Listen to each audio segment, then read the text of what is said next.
Welcome back to the channel, bringing you the latest news from around the world. First of all, subscribe to my channel and press the bell icon for more updates. If you're following the global auto industry, you need to hear this.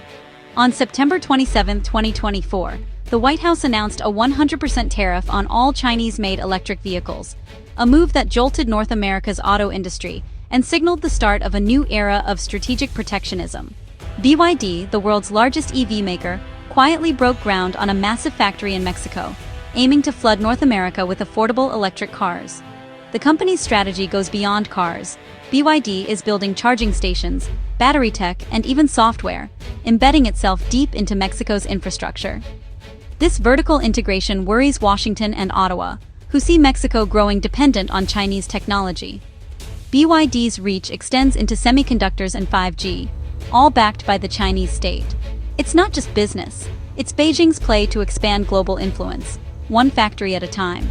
The U.S. and Canada's 100% tariffs were a defensive strike, a bold move to protect their domestic industries and send a clear message to global competitors. These tariffs were aimed squarely against a flood of Chinese electric vehicles assembled in Mexico, which threatened to upend the North American market with lower prices and high volume.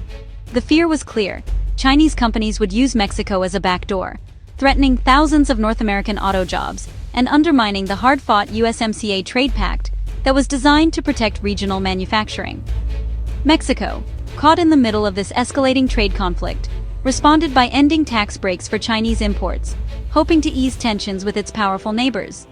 But Mexico stopped short of imposing full tariffs, trying to appease both sides and maintain its crucial trade relationships with the U.S., Canada, and China. The new tariffs are redrawing the auto industry map, creating a more protected market in the U.S. and Canada, and forcing companies to rethink their supply chains. Yet, Mexico remains open to Chinese investment, with new factories and partnerships springing up, signaling that the story is far from over. For consumers, this means fewer cheap EVs for now, prices may rise, and choices could shrink as the market adjusts to these new realities. For Detroit's automakers, it's a brief shield from competition, but also a wake-up call, as they face mounting pressure to innovate and stay ahead. The North American auto supply chain, once seamless and efficient, now faces new barriers, delays, and uncertainty as companies scramble to adapt. The USMCA's rules of origin are under strain as Chinese firms look for creative ways to exploit loopholes and maintain access to the lucrative North American market.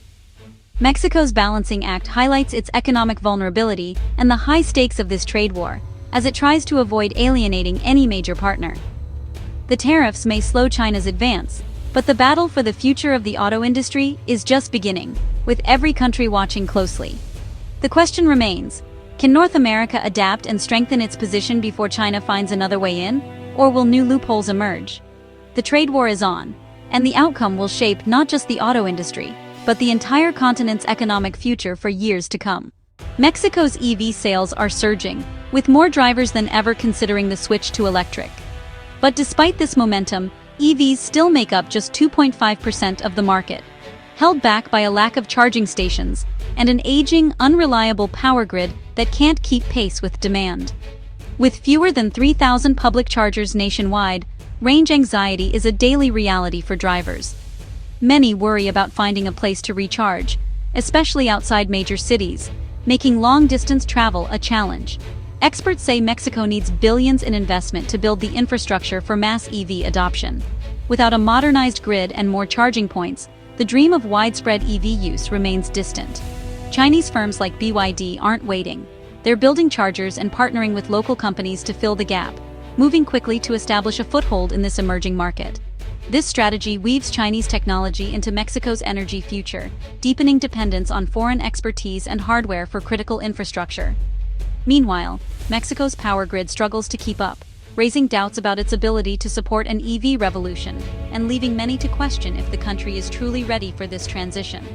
President Sheinbaum's government promotes new factories and investments, hoping to spark growth, but uncertainty about the future still lingers.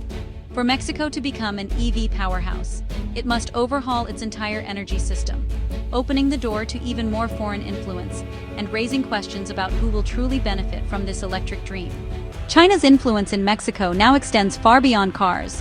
It's about energy, infrastructure, and long-term control. In 2023 alone, Chinese firms invested over $12 billion in Mexican projects, from mining to telecoms. State-owned giants like SPIC have taken over major renewable energy producers, expanding into fast charging and storage. This creates a powerful synergy. Chinese firms control both the energy supply and the demand from EVs. As Mexico's supply chains fill with Chinese companies, its economic interests may drift from its North American partners. The nearshoring boom is now a Chinese play, with hundreds of new suppliers tied to Beijing. For Washington, every new Chinese-built port or solar farm looks like a strategic risk. The deeper China's roots grow, the harder it becomes for Mexico to turn away. All eyes are on 2026, when the U.S.-Mexico-Canada agreement faces its first major review, a moment that could redefine the economic landscape of North America. The stakes are high. Will North America unite to build a world-class competitive EV supply chain, or will it fracture under the mounting pressure of Chinese influence and global competition? The U.S. and Canada are pushing for stricter rules, aiming to keep Chinese firms from accessing the trade pact's benefits and to protect their own industries and workers. Mexico faces a difficult crossroads. Should it align with its northern neighbors, or risk losing billions in Chinese investment and thousands of jobs that support local families and communities? The outcome of these negotiations could forge a powerful, integrated EV industry across the continent, or spark new trade barriers, rivalry, and uncertainty for years to come. What's at stake isn't just corporate profits, but the livelihoods and futures of millions of workers and their families across North America. The decisions made in 2026 will determine whether North America can lead the global EV revolution together, or become another casualty of a new, intensifying global trade war. The road ahead is uncertain, filled with both risk and opportunity, but the choices made now will shape the continent's economic and social future for decades to come. Will North America rise to the challenge and seize this historic moment, or will division and foreign influence define the next era? The clock is ticking, and the world is watching.